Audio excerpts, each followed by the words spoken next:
안녕하십니까.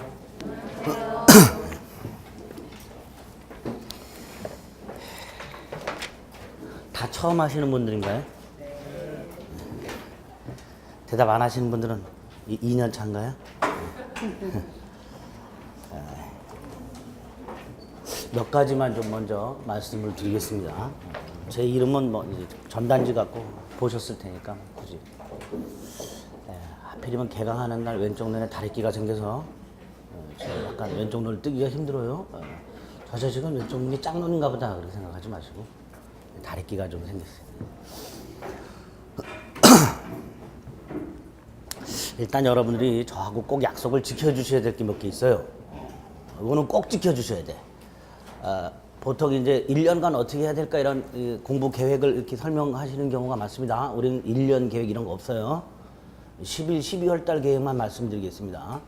1월 달 계획은 그때 가서 다시 말씀드릴 거예요. 그러니까 장기 계획을 세워봐야 지키지도 않습니다. 당일 계획도 안 지키는데 뭐 1년 계획 그런 거 다 필요 없어요. 그러니까 최소한 12월 달 2달 동안 뭘 할 것인가 그거를 먼저 말씀드리겠습니다. 첫째, 이거 하지 마세요. 결석 절대로 다들 그렇게 마음 먹습니다. 이거 뭐 출석 다 했다 해서 개근상을 주는 건 아니지만 출석을 다 해야 합격합니다. 정말로 부득이한 사유 두 가지가 있습니다. 본인 결혼과 본인 사망 그거를 제외하고는 그 두 가지 부득이한 사유를 제외하고는 무조건 다 학원을 나오셔야 돼요. 몸이 너무 아프다 그러면 링거를 꽂고라도 나오셔야 됩니다. 이거 한번 빠지기 시작하면 밀려요. 이 공인 중에서 다른 공부도 마찬가지지만 한 번 밀리기 시작하면 이거 따라오기 힘듭니다. 아유 집에서 인강으로 하면 되지. 택도 없습니다. 한번 밀려보세요. 본인이 한번. 일부러 한번 다음 주에 결석 한번 해보세요. 그 다음 주에 어떻게 되는지. 결석하지 마세요. 특히 날이 점점 추워지면서 따뜻한 집안에서 이렇게 뒹굴뒹굴 하실 생각이 불같이 일어납니다. 그런 걸 다 죽이고 오셔야 돼요. 두 번째, 12월 달에 2달 동안 두 번째로 이런 거 하지 마세요. 예습 같은 거 할 생각 하지 마세요. 절대로 택도 없습니다. 예습 같은 거. 그나마 우리 교재는 인문서가 조금 쉽게 서술이 돼 있어서 읽는데 조금은 어려움이 덜해요. 그런데 나중에 기본서를 보게 되면 읽는 것 자체가 버겁습니다. 그러니까 전혀 모르는 것을 괜히 읽어가지고 다음 주에 뭘 할지 미리 예습하겠다 이런 망상에서 벗어나세요. 예습 같은 거 하지 마세요. 문제 풀지 마세요. 다행히 우리 교재는 문제가 없어요. 근데 가끔 보니까 이렇게 보니까 무슨 사례로 접근하는 라이브 미법해서 이렇게 어떻게 하는가 이렇게 질문이 되어 있는 내용들이 있더라고요. 그런 거 읽지 마세요. 괜히 머리에 지진이 납니다. 알지도 못하는데 해결 방법 생각해 봐야 답 안 나옵니다. 문제 같은 거 푸실 생각하지 마세요. 복습을 하세요. 복습을 하시되 복습을 하는 방법이 두 가지가 있습니다. 인터넷 강의, 지금 강의하는 걸 촬영해서 여러분들에게 제공을 할 거예요 아마. 그렇죠? 그걸 통해서 복습하는 방법이 있고 그날 공부한 내용을 교재를 통해서 복습하는 방법이 있는데 안 됩니다. 괜히 오늘 공부했다 한번 수업을 들었다 해서 읽히겠지 하고 집에 가서 책을 펼치는 순간 지진답니다. 오늘 강의를 들은 게 집에 갈 때까지 다 잊어버립니다. 아무것도 생각이 안 납니다. 지금 판설하고 계세요? 집에 괜찮아요. 뭐 하지 말라는 뜻이 아니에요. 집에 가서 이걸 내가 썼는지 의문이 생겨요. 이걸 내가 썼나? 이걸 누가 썼지? 분명히 내 글씨인데 내가 썼는지조차 기억이 안 납니다. 썼는지조차 기억이 안 나니까 내용 자체는 더더욱이 기억이 안 납니다. 그러니까 집에서 교과서를 읽는 것은 새로 예습하는 거하고 똑같아요. 읽지 마세요. 이거 들으세요. 이거를 다음 주까지 오늘 한 내용을 최소 한 번이라 그랬습니다. 제가 최소 한 번은 듣고 오셔야 돼요. 다다익선이라고 많이 들으실수록 좋습니다. 많이 들으실수록 일단은 많이 들어야 돼요. 최소한은 한 번은 보고 오시 돼. 보고 오는 방법이 실강의는 끊을 수가 없어요. 내가 놓쳤다 해서 이정환 잠깐 스톱 뒤로 백 해서 다시 해줘 이렇게 할 수가 없죠. 근데 이거는 놓치면은 스탑시켜서 되돌려 들을 수 있죠. 그런 거 하지 마세요. 놓쳤다 해서 끌어갖고 되돌려서 또 듣고 또 듣고 하는 순간 1시간짜리 강의가 하루가 되고 이틀이 됩니다. 예? 그렇게 들어봐야 머리에 남는 거 하나도 없어요. 이해를 했다 싶지요? 5분 뒤에 다시 들으세요. 그럼 또 이해가 안 됩니다. 그러니까 끊어서 다시 들을 생각하지 마시고 그냥 처음에 강의를 하나 틀었으면 죽이 되든 밥이 되든 끊지 말고 쫙 들으세요. 그러면 하루에 보통 강의가 3개 내지 4개가 있을 거예요. 하루 1개. 그거 듣는데 집에 와서 복습하는데 4시간, 5시간이면 됩니다. 그럼 하루에 하나씩만 들어도 다음 주까지 한 번은 듣고 오세요. 하실 수 있겠죠? 그렇게 들으세요. 그래서 1시간짜리 강의를 끊고 되돌리고 해서 한 번을 4시간, 5시간 동안 듣는 것보다는 차라리 끊지 않고 4번, 5번을 듣는 게 훨씬 나아요. 한 번을 4, 5시간 듣는 것보다 1시간짜리 쭉 틀어서 2번, 3번, 4번을 듣는 게 훨씬 더 효과적이니까 요걸로 복습을 할 때는 그렇게 해주시면 됩니다. 아시겠죠? 최소 1회 이상. 딱 요 2가지만 지켜주세요. 11, 12월 달에. 그러면 됩니다. 두 번째, 민법만 이렇게 하세요. 다른 과목은 강의만 잘 들으세요. 복습 같은 거 생각하지 마시고 다른 과목은 민법만 해도 벅차요. 벅차니까 다른 과목까지 이런 방식으로 복습 꿈도 꾸지 마시고 민법만 해갖고 오세요. 아시겠죠? 그러면 공부 부담이 확 줄어들죠? 예? 아니 그것도 못해요. 수업 참석하는 것조차 못하시는 분들이 태반입니다. 지금 앉아 계신 분이 12월 달 말까지 전원이 다 나오면 제 손에 장을 지져요. 3분의 2 나와도 많이 나오는 겁니다. 안 나옵니다. 다음에 해야지 미루세요. 처음부터 마음만은 독하게 먹으세요. 아시겠죠? 대신 공부량은 제가 팍 줄어드렸어요. 민법만 하자. 수업 듣고 민법만 복습하자. 다른 과목은 수업만 듣자. 아시겠죠? 자, 이렇게 2달을 했어요. 2달 했으니까 문제를 풀어보는 분들 계세요. 괜히 기출문제 같은 거 10점에서 20점 나옵니다. 예? 문제 풀지 마세요. 괜히 정신적 충격만 받아요. 그럼 문제 풀지 마세요. 1, 2월달, 3, 4월달, 5, 6월달까지 8달을 빡세게 공부합니다. 민법 40점 나와요. 8개월 공부해서 몇 점 나온다고요? 40점. 이 정상이에요, 이게. 그러니까 8개월달 공부해서 민법 꽈락 넘기는 게 목표입니다. 그리고 6월달까지 그렇게 하고 난 다음에 7, 8월달 문제풀이하고 9월달 모의고사 훈련하고 10월달에 마무리하고 어쩌고 저쩌고 해서 시험장에서 우리가 목표로 하는 점수가 65점입니다. 80점 이상은 꿈도 꾸지 마세요. 수석 택도 없습니다. 수석하시려면 쌍코피 여러 번 터져야 되고요. 피똥도 싸야 돼요. 그래야 수석이 가능합니다. 90점은 피똥을 싸야 돼요. 80점은 쌍코피를 여러 번 터뜨려야 돼요. 2개를 동시에 하면 수석할 수 있어요. 근데 우리는 코피 터질 생각도 없고 피똥 쌀 생각도 없지요. 그러니까 80점 이상은 언감생심 꿈도 꾸지 마시고요. 목표를 딱 65점만 맞으세요. 이건 맞을 수 있을 것 같죠? 이것도 어려워요. 민법이 그렇게 어렵습니다. 네, 어려워요. 이거 초등학교 때 수미양가로 따지면 양이에요, 양. 양이죠? 소식적인 공부 좀 해보셨죠? 다 미상은 받아보셨죠? 양이야, 양. 이 양 맞는 것도 힘듭니다. 요거를 목표로 합니다. 요거를 목표로 해요.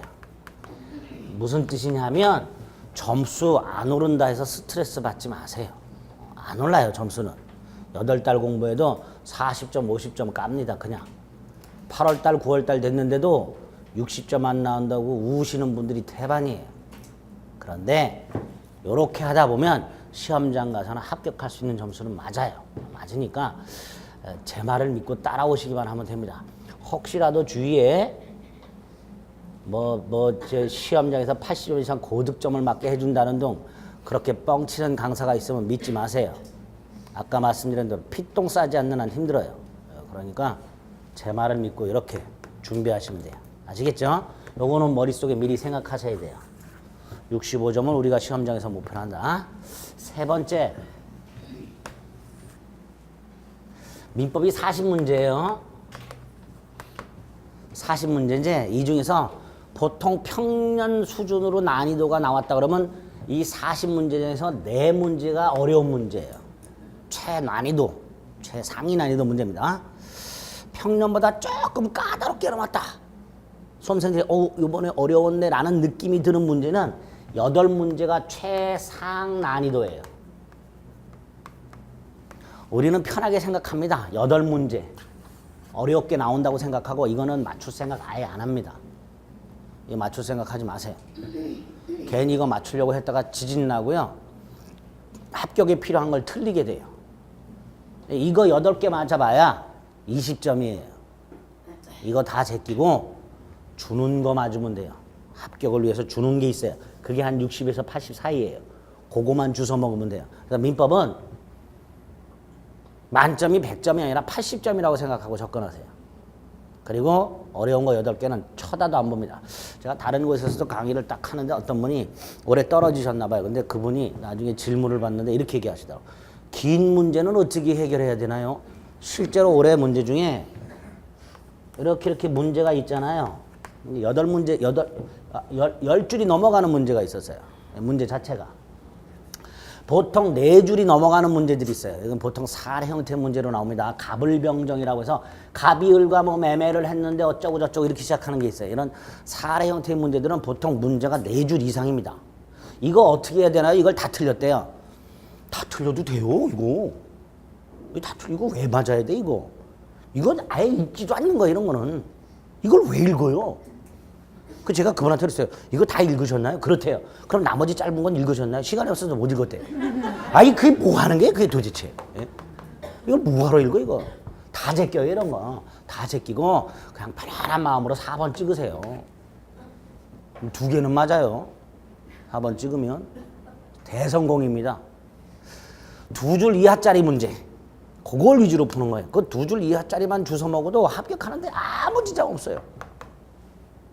접근을 어떻게 하느냐의 문제입니다. 이런 얘기 해주는 사람은 대한민국에 저밖에 없어요. 다 열심히 하면 80점, 90점 맞을 수 있다고 얘기하지. 어쨌든 65점을 목표로 하고 8문제 정도는 제껴야 된다 이렇게 생각을 하셔야 돼요. 8문제 정도는 아예 제껴야 된다고 생각을 하세요. 네 번째로 민법을 1년 동안 공부해가지고 나올 수 있는 거의 모든 문제를 샅샅이 섭렵을 해가지고 그걸 다 해결할 수 있으면 엔드 응용력까지 기른다. 이런 거는 꿈도 꾸지 마세요. 응용력 같은 거는. 그냥 자주 나오는 거. 보통 민법 일 포함해서 공인중개사 모든 과목이 산업인력관리공단에서 출제하는데 거기에 민법이라는 자격증이 민법이라는 과목이 들어있는 자격증이 공인중개사를 포함해서 7종이 있어요. 7종. 요게 문제풀이 똑같아요. 문제풀 속에서 이렇게 추출하는 거예요. 그러다 보니까 지문이 대단히 유사하게 나옵니다. 즉 기출문제만 살펴보더라도 꽈락은 면합니다. 무슨 말이냐면 그 문제풀 속에 들어있는 중요하다고 생각되는 문제들 추출하는 그 대학 교수들의 머릿속에는 중요하다고 생각하는 게 딱 정해져 있어요. 그러니까 맨날 그걸 추출하는 거야. 맨날 나오는 문제가 또 나오고 또 나오고 이렇게 됩니다. 그것만 우리가 잘 해결할 수 있으면 돼요. 저기 구석탱이에 있는 거 어쩌다 한번 나오는 거 이것까지 우리가 해결할 생각을 하면 머리에 지진이 납니다. 그렇게 할 필요가 없어요. 전혀. 이 자격증은 등수를 매겨서 합격을 따지는 게 아니라 평균 60점만 넘으면 합격을 하는 시험입니다. 거기에 맞춰서 준비를 하셔야 돼요. 그러면 크게 어렵진 않습니다. 아시겠죠? 그렇게 접근하시면 돼요. 대충 민법은 어떻게 해야 되는지 11, 12월 달에 어떻게 해야 되는지 말씀을 드렸습니다. 이제 구체적으로 이것만 지켜주시면 되고요. 우리가 공부를 해야 되는 민법, 정신명칭, 민법 및 민사특별법 이렇게 되어 있어요. 40문항이 나오는데요. 우리 입문서를 보면 147페이지 보세요. 거기에 보면 오른쪽 맨 밑에 민법의 체계라고 해서 그게 4덩어리가 있죠. 뭐 이건 민법의 체계라기보다는 우리 시험 범위 민법의 체계는 이건 아니고 우리 시험 범위에 4덩어리가 나와요. 민법 총칙이라는 부분이 있고요. 물권법 부분이 있고요. 계약법 부분이 있고요. 요건 이제 민법에 있는 것들이에요. 그리고 이제 특별법이라고 단행법으로 따로 민사특별법이 있는데 여기 5개 법이 있어요. 주택임대차보호법 들어보셨죠? 상가건물임대차보호법 이것도 들어보셨을 거예요. 아파트 관리에 관한 집합건물 소유 및 관리에 관한 법률이 있고요. 가등기 담보 등에 관한 법률이 있습니다. 부동산 실권리자 명의 등기에 관한 법률이 있어요. 네 덩어리가 있어요. 네 덩어리가 있는데 여기서 10문제, 여기서 14문제, 여기서 10문제, 여기서 6문제 딱 이렇게 나와요. 거의 약간 조금 다르게 뭐 민법 총칙에서 9문제, 올해 같은 경우 여기서 9문제, 여기서 15문제 이렇게 나왔어요. 이렇게 나오긴 하지만 내년에는 평상시로 돌아갈 거예요. 이렇게 나옵니다. 보통. 이렇게 나오는데 물권 같은 경우는 물권 총론 부분과 강론 부분으로 나눠져 있고요. 계약법도 총론 부분과 강론 부분으로 나눠져 있어요. 근데 물권법 14문제 중에 총론 부분에서 아주 적게 나오면 한 문제가 나올 때가 있어요. 많이 나오면 6문제까지도 나옵니다. 총론 부분에서. 이건 아주 탄력적이에요. 나오는 문항수가. 강론 부분은 총론에서 10문제 나오면 당연히 13문제가 나올 거고요. 총론에서 6문제가 나오면 8문제가 나올 거예요. 이렇게 총강론 부분이 약간 탄력적으로 나옵니다. 문항수가 딱 정해져 있진 않아요. 근데 어쨌든 합쳐서 14문제가 나옵니다. 계약법은 계약 총론 부분에서 5문제 내지 6문제가 나와요. 강론 부분에서는 4문제 내지 5문제가 나옵니다. 정해져 있어요. 그 다음에 이제 민사특별법이 5개의 법이 있는데 보통 중요도로 따지고 지금까지 나오는 출제 경향을 따지면 여기서 3문제가 나오고 각각 1문제씩 나와야 정상이에요. 주택임대차하고 상가건물임대차보호법이 공인중개사를 하시는 업무에서 대단히 중요한 법이기 때문에 보통 주임법, 상임법 합쳐서 3문제가 나오고 나머지가 각각 1문제씩 나와야 돼요. 그런데 작년, 올해 이 산업인력관리공단 출제위원회에 비선실세가 있는지 이런 거에서 쓰잘데기 없이 2문제가 나와요. 이런 거에서 쓰잘데기 없이 2문제가 나와요. 여기에서 간혹 가다가 1문제가 나와야 정상인 법인 집합건물법, 가등기담보법, 부동산 실권리자 명의 등기에 관한 법률에서 그 법과 관련된 비선실세가 뒤에 있는지 어쩐지 모르지만 하여튼 외부의 압력을 넣어가지고 이 2문제씩 내는 그런 또라이 같은 해가 있어요. 올해가 그랬고 작년이 그랬어요. 이 비정상입니다. 빨리 정상화가 돼야 돼요. 정상화가 되면 이렇게 나옵니다. 자, 그럼 이제 이렇게 나오는 문항 중에서 우리가 몇 개씩을 목표로 해야 될까를 생각을 해보세요. 각각 골고루 맞으면 제일 좋죠? 그렇게 맞출 수가 없어요. 내용하고 출제 난이도로 따져봤을 때 민법 총칙 내용 최상입니다. 아주 어려워요. 그런데 문제는 하나 중정도로 나와요. 물권법 총론, 강론 포함해서 내용도 상, 문제도 중상이에요. 계약법 내용 중, 문제 하중이에요. 민특법 상상이에요. 그래서 민법 총칙은 내용은 어렵지만 문제는 딱 보자마자 답이 나오는 것들, 올해 같은 경우에도 정상적으로 공부하신 분들이라면 그냥 보자마자 답인 게 10문제 중에 8문제가 나와요. 이거 맞춰줘야 돼요. 빨간 걸로 써야지. 8문제. 물권법 어렵죠? 열심히 해야죠. 어렵잖아요. 문제도 어렵잖아요. 열심히 해야죠. 아니, 우린 반대예요. 널널하게 합니다. 7문제만 맞춰요. 악착같이 반만 맞아요. 더 맞출 생각하지 마세요. 괜히 머리에 지진 납니다. 예? 많이 나온다 그래서 열심히 할 필요가 없어요. 다른 거 거저주는 거 맞춰주면 돼요.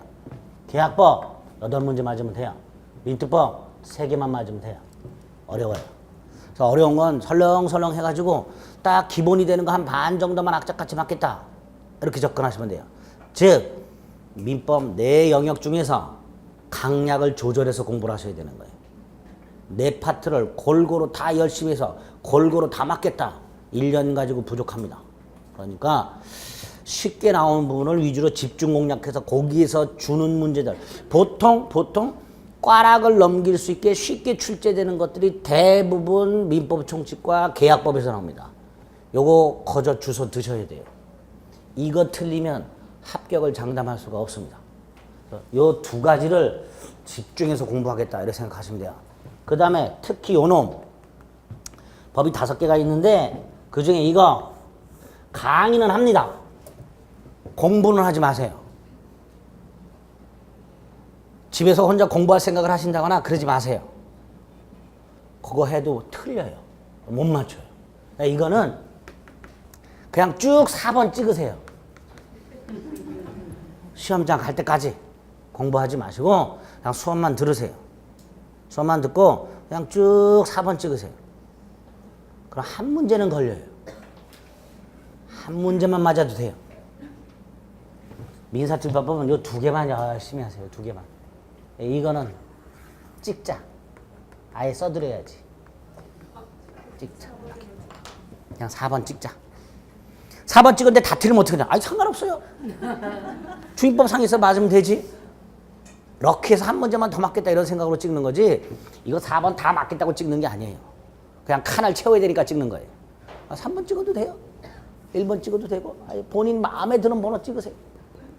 공부하지 말자 그걸 말씀드리는 거예요. 아시겠죠? 실제로 나중에 중개사 업무를 할 때도 전혀 쓰잘데기 없는 저 법률들입니다. 저 3가지는. 이게 왜 중개사 시험법에 들어갔는지 도저히 저는 알 수가 없어요. 이게 왜 들어갔는지. 이거는 그나마 좀 그럴 수도 있다고 쳐. 나머지 2개는 왜 들어갔는지 저는 도저히 이해가 안 돼요. 공인중개사 업무하고 무슨 관계가 있는지 아직도 저는 의문입니다. 어쨌든 들어가 있으니까 강의는 하지만 공부는 하지 말자. 미리 말씀드립니다. 이렇게 강약을 조절해서 어디에 중점을 두고 공부를 해야 될지, 어떤 건 좀 설렁설렁하고 어떤 건 아예 제껴야 될지를 미리 딱 머릿속에 정하시고 접근을 하시면 됩니다. 아시겠죠? 이렇게 됐습니다. 그 내용이 147페이지하고 다음 페이지 148페이지에 나와 있습니다. 일편 민법, 총칙, 물권법, 계약법, 민사처벌법 이렇게 되어 있죠? 그렇게 되어 있습니다. 근데 우리 거기 주위에 보면 민법, 총칙은 철강 총괄 규정이므로 물권과 계약법이 원전에 잘 잡히면 용이하게 접근이 가능해지므로 물권과 계약법을 먼저 잡아나는 것이 좋은 접근법이다. 물권은 빼세요. 물권은 못 잡아요. 예? 물건은 못 잡으니까 1년 내내 해도 못 잡으니까 잡겠다는 생각하지 마세요. 그래서 민법 총칙부터 합니다.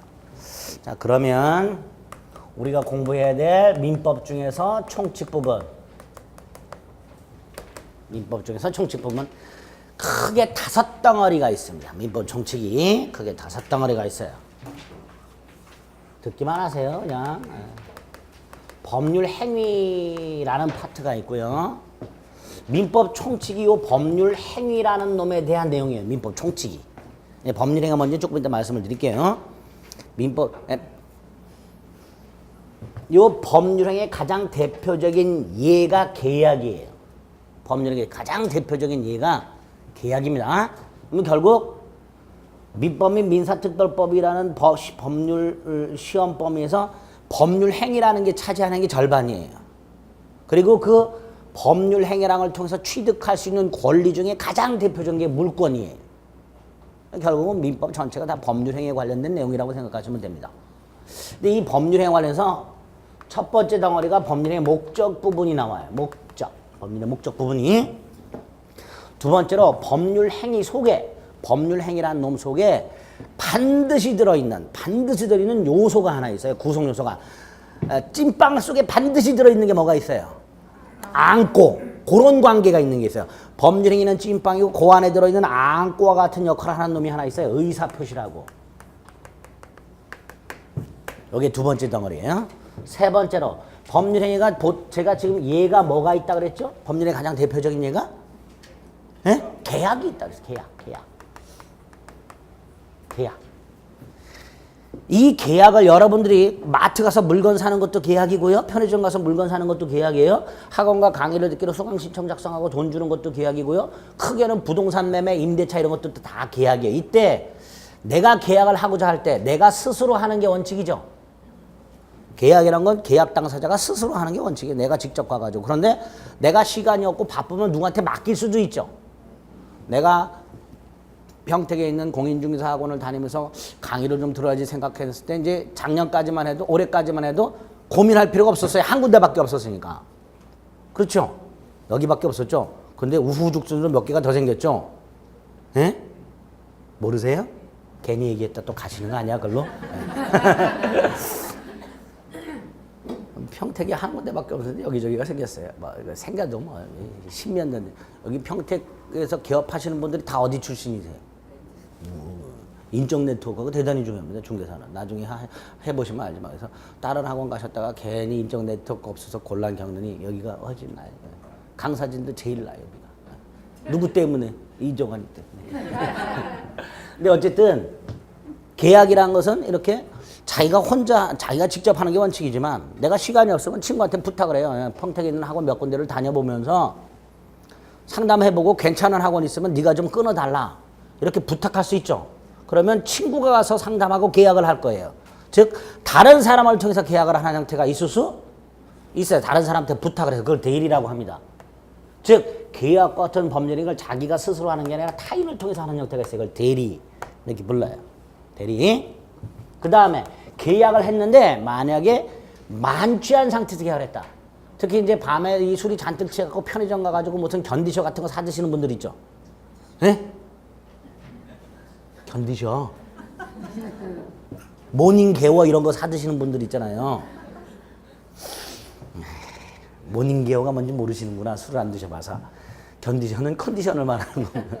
모닝 개워는 모닝 케어를 말합니다. 예.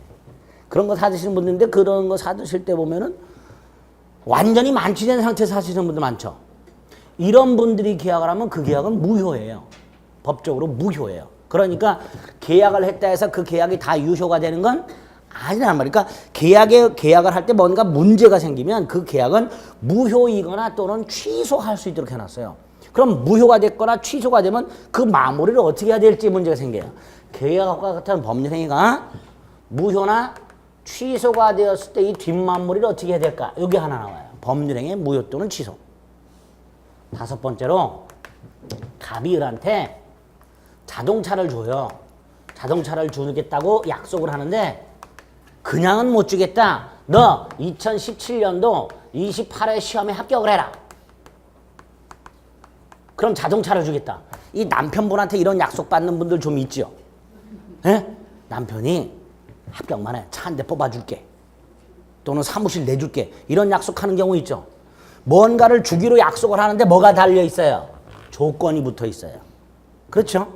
그냥은 자동차가 안 생겨요. 시험에 붙어야 생겨.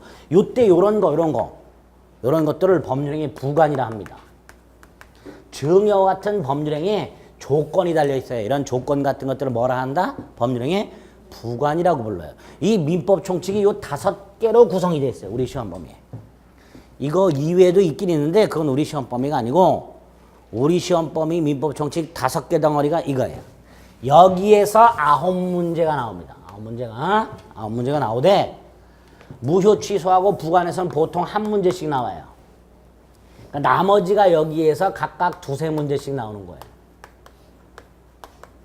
독특하게도 올해 같은 경우에는 여기에서 4문제가 나왔어요. 올해는 출제 경향이 조금 예년하고 다르게 출제가 됐어요.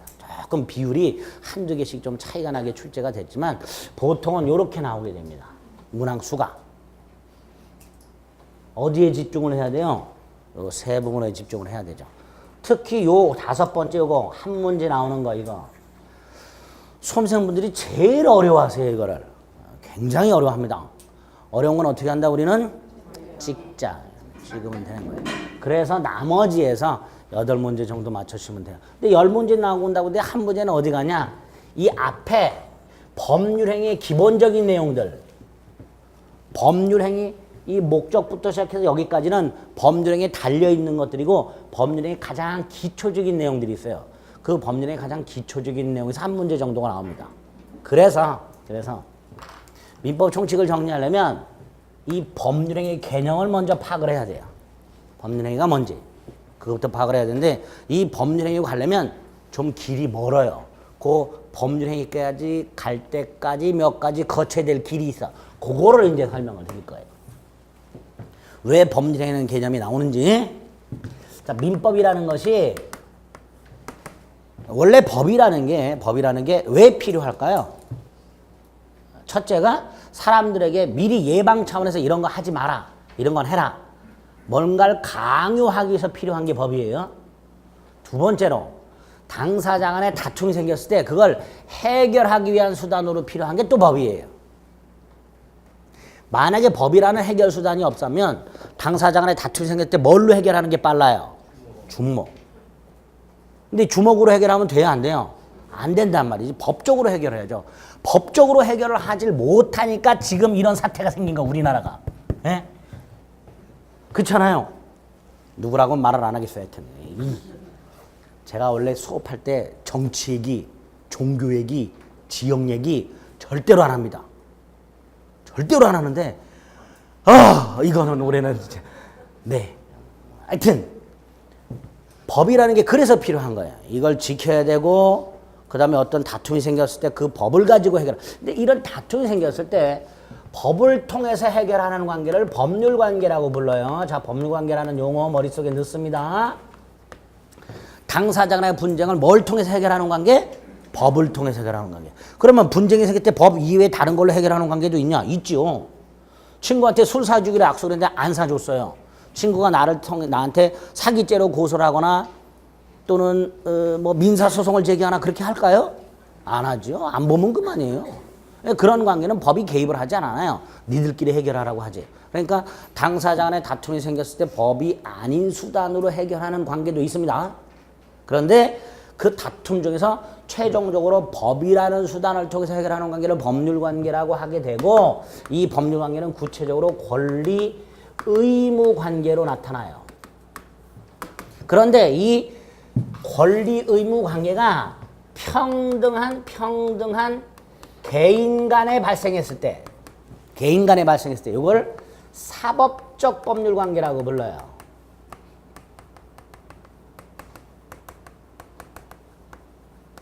그럼 평등하지 않은 자들 사이의 법률 관계도 있냐? 있죠. 국가와 나. 세금 추징 같은 거. 평등해요? 불평등해요? 불평등해요. 나는 내기 싫은데 국가가 강제로 뜯어가요.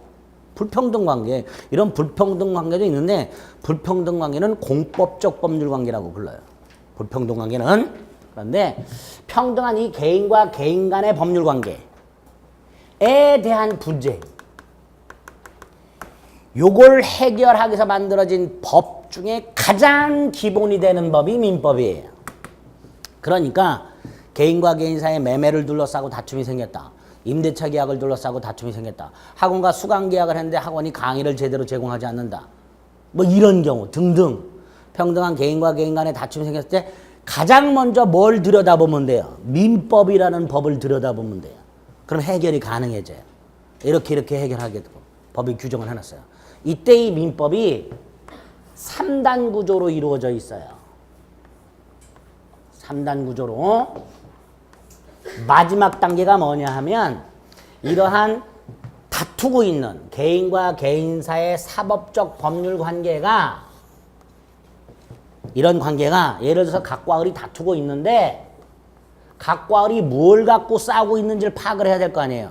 애들 둘이 싸우고 있을 때 그 싸우고 있는 걸 해결하려면 일단 떼어놓고, 두 번째로 니들 왜 싸우니 이렇게 물어볼 거 아닙니까? 그 왜 싸우니에 해당되는 걸 파악을 해야 당사자 간의 다툼을 해결하게 될 거예요. 그 왜 싸우니에서 왜 해당되는 게 여기에요. 원인. 도대체 각과 을이 싸우고 있는데 무엇 때문에 싸울까? 매매를 했는데 각과 을이 매매 계약을 했는데, 그래서 갑에게는 을에게 대금을 청구할 권리가 갑에게 발생을 했는데, 반면에 을은 갑에게 대금을 지급할 의무가 생겼는데, 을이 약속한 날짜에 대금을 지급하지 않고 있더라. 그럼 당연히 갑은 을에게 왜 대금 안 주냐고 쫄 거고, 그 끝내 을이 돈을 주지 않으면 갑과 을 사이에 당연히 다툼이 생기겠죠. 그 다툼이 생기게 된 게 요것 때문에 다툼이 생긴 거예요. 그렇죠? 근데 이거는 그냥 생긴 게 아니라 요 놈 때문에 생긴 거예요. 따라서 요 앞에 있는 놈이 원인이 되고 뒤에 있는 놈이 결과가 되는데, 이런 결과가 생겼음에도 불구하고 그걸 제대로 이행하지 않아서 다툼이 생긴 상태예요. 민법은 이렇게 당사자에게 다투고 있는 구체적인 내용, 어떤 권리와 어떤 의무를 가지고 다투고 있는가, 그 권리와 의무가 무엇인지를 규정을 해놓고 그런 권리와 의무가 어떤 원인에 의해서 생기는지 요걸 규정을 해놨어요. 이럴 때 요 원인을 법률 요건이라고 부릅니다. 요 결과를 법률 효과라고 불러요. 법률 요건과 법률 효과라고 부릅니다. 우리 150페이지를 잠깐 보세요. 150페이지에 보면 3번의 권리 변동의 원인이라고 돼 있죠. 거기에 3단 구조가 있어요. 표가 법률 사실, 법률 요건, 법률 효과 이렇게 돼 있죠. 이때 법률 요건이 원인이고 법률 효과가 결과예요. 원인과 결과예요. 요 용어를 머릿속에 익숙해지셔야 돼요. 법률 요건과 법률 효과. 이때 법률 효과라는 건 지금 여기 나와 있는 대로 누군가에게 권리 또는 의무가 발생하고 변경되고 소멸하는 과정. 이게 법률 효과예요. 이 법률 효과는 권리의 발생, 변경, 소멸을 말합니다.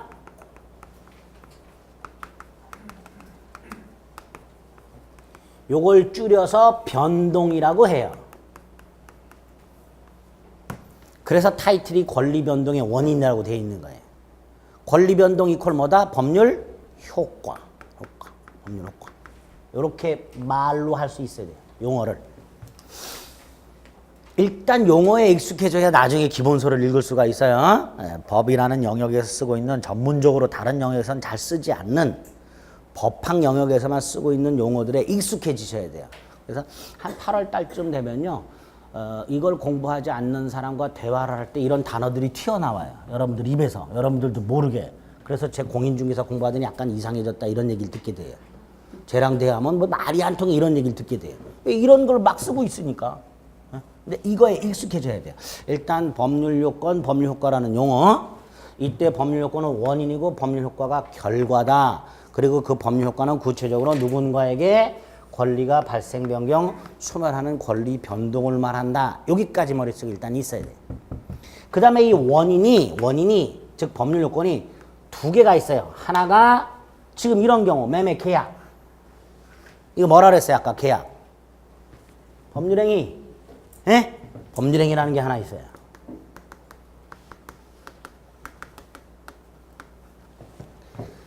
아파트나 부동산을 갖고 있는 갑이 돈이 필요해요. 그럼 팔아야 되죠.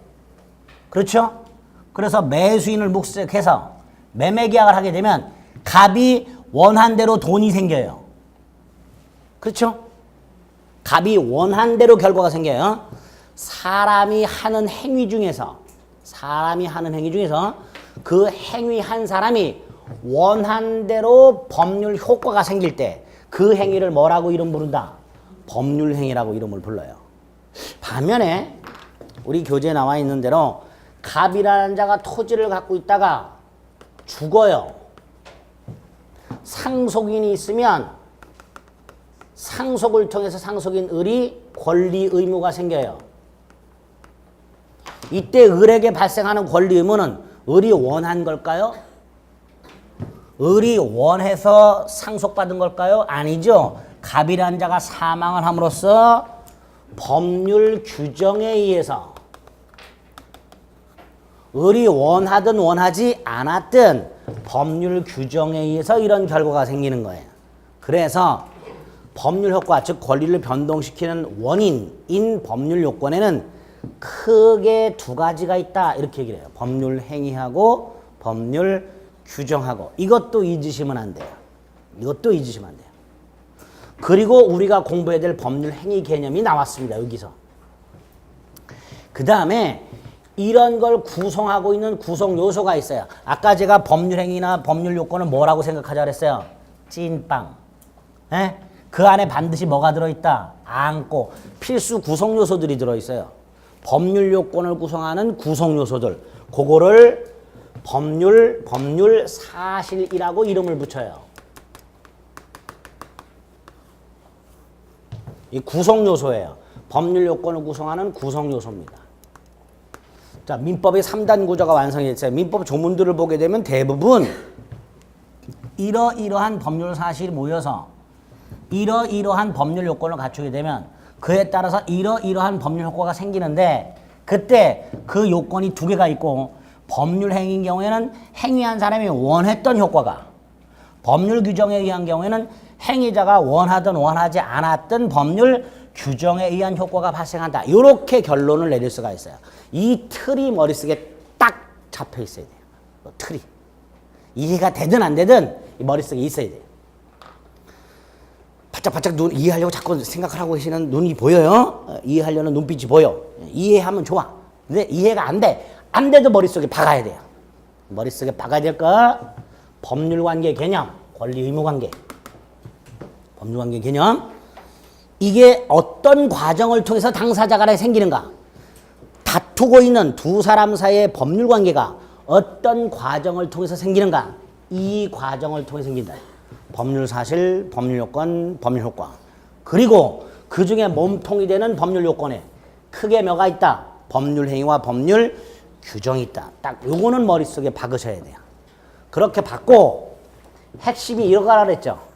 예? 이거 가기 전에 여기에 구체적 내용이 뭐가 있고 여기에 어떤가 있는가를 봐야 돼요. 그런데 우리 입문서에는 요거는 없고 요거만 지금 나와 있어요. 요것만 먼저 잠깐 볼 거예요. 이게 핵심인데 요거 가기 전에 여기와 여기에 해당되는 게 뭐가 있는지를 살짝 볼 필요가 있습니다. 아까 민법 총칙이 여기에서 9문제가 나오고 나머지가 한 문제가 이 앞부분에서 나온다 그랬죠. 그게 이제 요런 데서 나오는 거예요. 요런 데서 나올 수 있는 것들이에요. 그 중에서 특히 시험 문제 나올 수도 있지만 앞으로 계속 나올 수 있는 용어들이 몇 개가 있어요. 그걸 포함하고 있는 게 요거예요. 요걸 먼저 조금 볼 거예요. 일단 요 뼈대를 머릿속에 잡고 우리가 가야 할 곳은 여기인데 가기 전에 여기하고 여길 좀 들려야 되는데 요거는 나중에 1월 달에 들리고 요것만 오늘 들릴 거예요. 요것만. 그럼 요거와 관련된 내용이 어디 있냐면 149페이지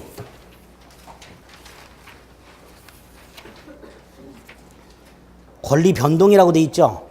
거기에 권리 종류 있어요. 이런 거 보는 거 아니에요. 사례로 접근하는 라이브 민법 이런 건 쳐다도 보지 마세요. 괜히 읽어가지고 머리만 깨져요. 권리 취득이라고 돼 있죠. 권리 취득. 요게 요 법률 효과에 관련된 내용입니다. 그러면 오늘 해야 될 내용들을 다시 한번 지금까지 주저리 떠던 거 다 잊어버리시고 첫 번째 개념이 법률관계. 권리의무관계. 이 법률관계가 어떤 과정을 통해서 발생하는가? 민법의 구조, 법 조문의 구조예요. 민법 전체의 구조가 아니라 민법이라는 조문이 3단 구조로 되어 있다. 여기 채워 넣으실 수 있어야 돼요. 법률 사실이 모여서 법률 요건을 갖추면 그에 따라서 법률 효과가 생긴다. 그 다음에 이 법률 요건에 해당되는 게 두 개가 있다. 법률 행위하고 법률 규정하고. 이렇게 일단 틀을 잡고 그 다음에 이제 여기에 해당되는 걸 먼저 보는 거예요. 법률 효과. 다른 말로 권리 변동. 권리 변동. 계약과 같은 법률을 행한 누군가에게 권리가 발생이 되고 그 발생된 권리가 변경이 되고 그 권리가 소멸하는 일련의 과정, 이걸 권리 변동이라 합니다. 발생은 누군가가 권리를 취득하는 걸 말하고요. 소멸은 누군가가 권리를 상실하는 걸 말을 해요. 이렇게 법률 효과에는 크게 세 가지 모습이 있다. 권리의 취득, 변경, 상실. 이렇게 세 가지 모습이 있어요. 그 중에 취득이 두 개가 있어요. 원시 취득이라는 놈이 있고 승계 취득이라는 놈이 있습니다. 승계 취득에는 또다시 두 가지가 있어요. 이전적 승계라는 놈이 있고 설정적 승계 취득이라는 놈이 있어요. 이전적 승계는 또다시 특정 승계취득과 포괄 승계취득이라는 게 있어요. 여러분들은 이렇게 못 나누셔도 돼요. 제가 그냥 쓰는 거예요. 쓰는 거니까 여러분들은 못 나누셔도 돼요. 변경에도 세 가지가 있어요. 주체가 변경되는 게 있고, 내용이 변경되는 게 있고, 작용이 변경되는 게 있어요. 내용의 변경이 두 개가 있어요. 수량이 변경되는 양적 변경이 있고, 권리의 성질이 변경되는 질적 변경이 있어요. 이렇게 나눠져요. 소멸도 두 개가 있어요. 절대적 소멸하고 상대적 소멸하고. 앞으로 나올 때마다 조금씩 볼 거니까 지금 먼저 미리 머릿속에 틀 잡지 마시고 오늘은 하나만 구별할 수 있으면 돼요. 요 놈과 요 놈.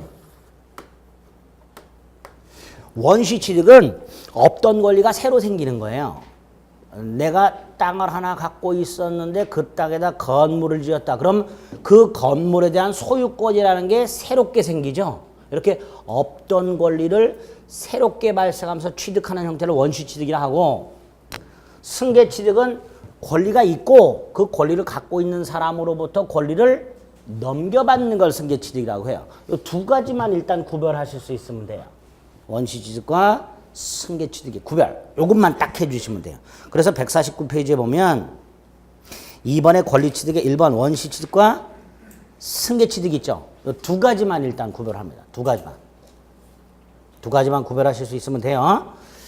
민법의 3단 구조 중에서 법률 효과인 권리 변동이 요런 뼈대가 있는데 한꺼번에 하면 머리 지진 나니까 이번 순환에는 취득 중에서 가장 기본이 되는 원시취득과 승계취득 두 가지만 구별하자. 두 가지만 구별하자. 됐죠? 네. 그 다음에 이제 법률 행위로 가면 돼요. 법률 요건 중에 법률 행위로. 이게 이제 본격적으로 우리 시험 범위가 되는 거예요.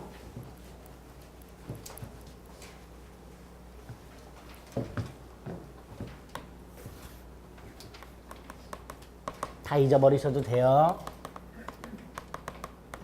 제가 잊어버리셔도 돼요라고 말을 안 해도 잊어버려요. 그러니까 굳이 말을 안 해도 되는데 잊어버렸다 해서 괴로워하시는 분들이 많아가지고 잊어버리게 돼 있어요. 1년 내내 제가 제일 많이 듣는 소리가 뭔지 아세요? 자꾸 까먹어요. 제일 많이 들어요. 수험생분들이 착각을 하시는 게 있는 것 같아요. 본인 머리가 컴퓨터라고 생각을 하시나 봐. 기억력이 대단히 좋다고 착각을 하고 계세요. 그런 생각을 버리세요.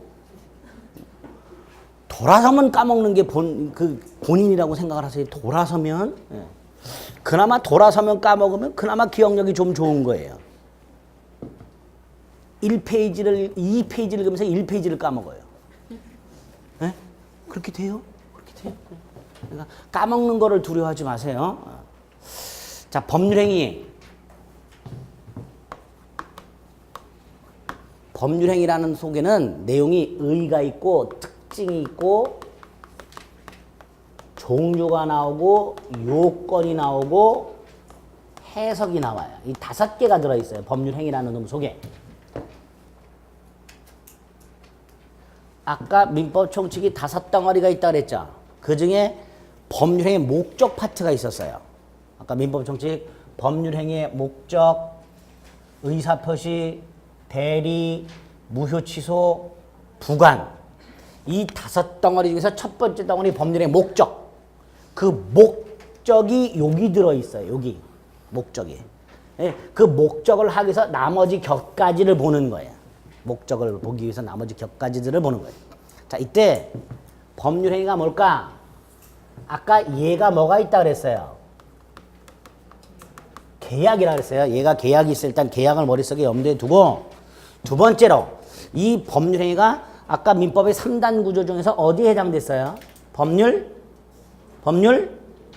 아니 민법의 3단 구조 중에서 어디에 해당됐어요? 법률 요건이다. 여기 해당됐죠? 그러니까 법률행위가 뭐냐라고 물어보게 되면 어찌됐든 끝은 법률 요건이다. 이렇게 끝이 나야 돼요. 법률 요건이다. 머릿속에 박으세요. 시험 지문에 법률행위는 법률 사실이다. 이렇게 나온 적이 있어요. OX. X. 다시 한번 기출지문 중에 법률행위는 뭐뭐뭐뭐인 법률 사실이다. 이렇게 나온 적이 있어요. 틀린 지문이에요.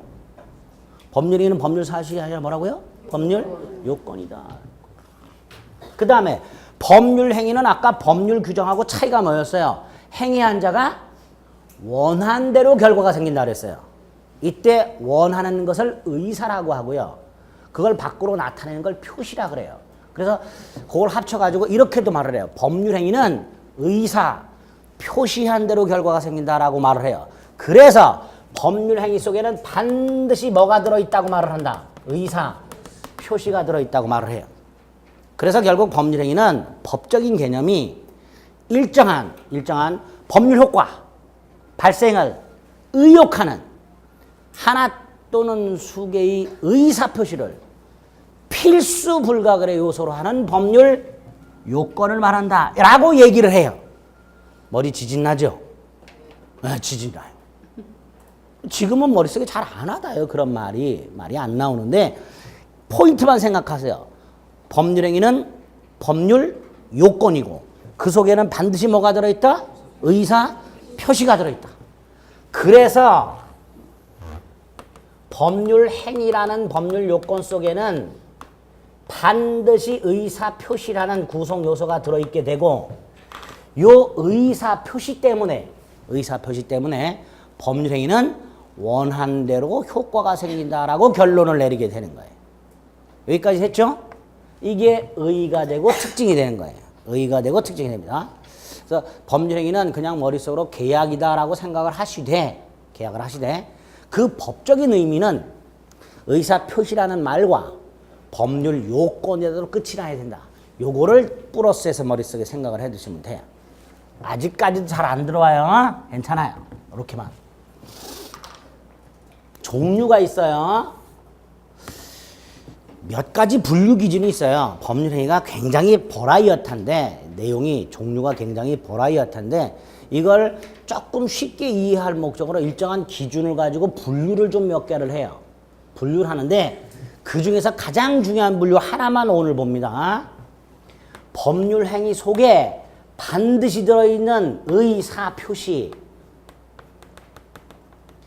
의 개수, 법률행위 속에 반드시 들어있는 의사표시의 개수 이게 몇 개냐에 따라서 단독행위하고 계약 합동행위로 나눠져요.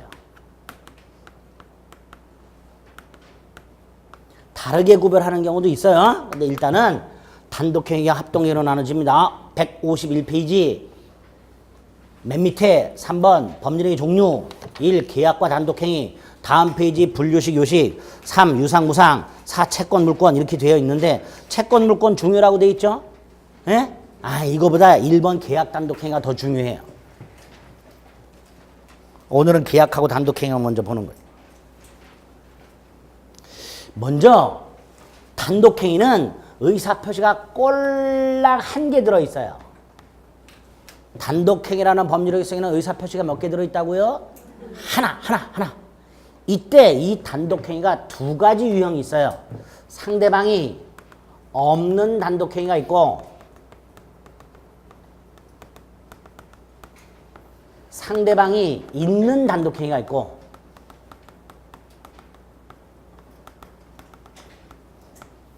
상대방이 없는 단독행위와 상대방이 있는 단독행위가 있는데 앞으로 공부하면서 상대방 있는 단독행위는 굉장히 많이 만나게 돼요. 가다 보면 만나요. 그러니까 상대방 있는 단독행위는 굳이 지금 생각할 필요가 없고 상대방 없는 단독행위에 해당되는 거 3개를 외웁니다. 3개를. 유언이란 놈이 있고요. 유언이 뭔지 아시죠? 재단법인 설립행위. 이거 최근 문제가 되지요. 미르 K스포츠 다 이거예요.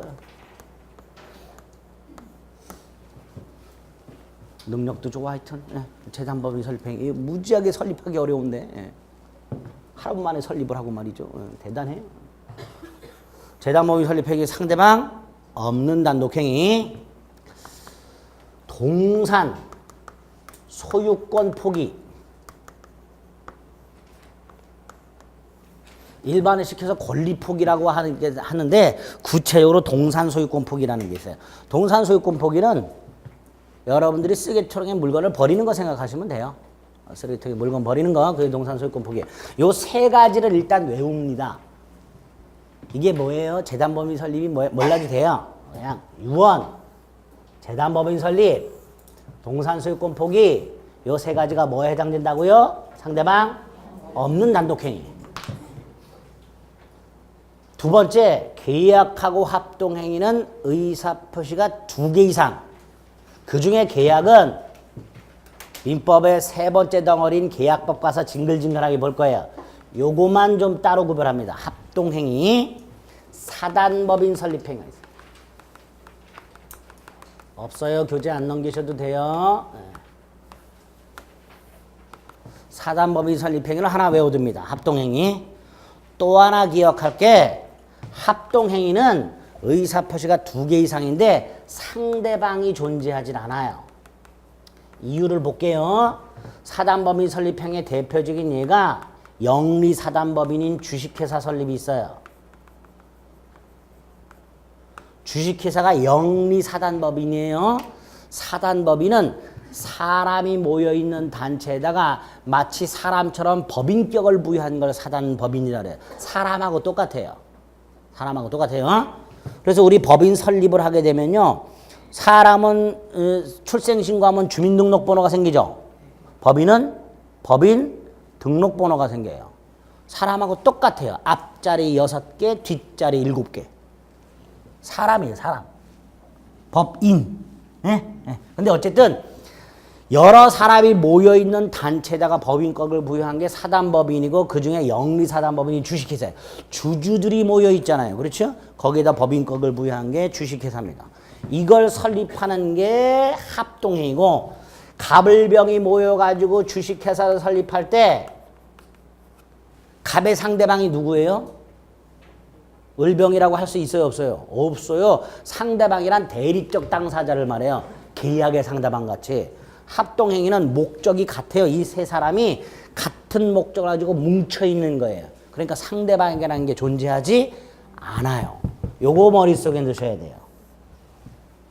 그래서 법률행위 종류와 관련해서는 다른 건 다 필요 없고 지금은 의사표시수에 따라서 단독행위, 계약, 합동행위로 나뉜다.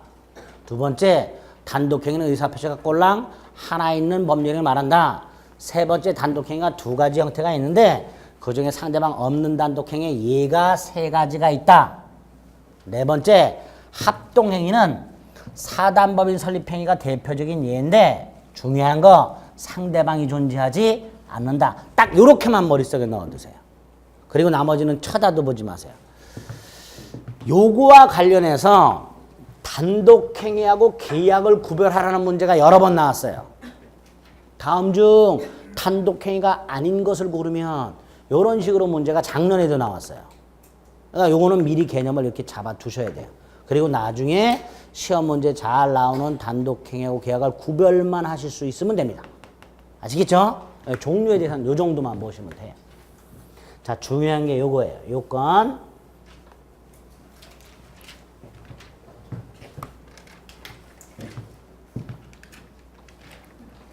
한 시간이 됐네요. 조금 쉬었다 해야 되겠네. 여기 이번 쉬었다 볼게요.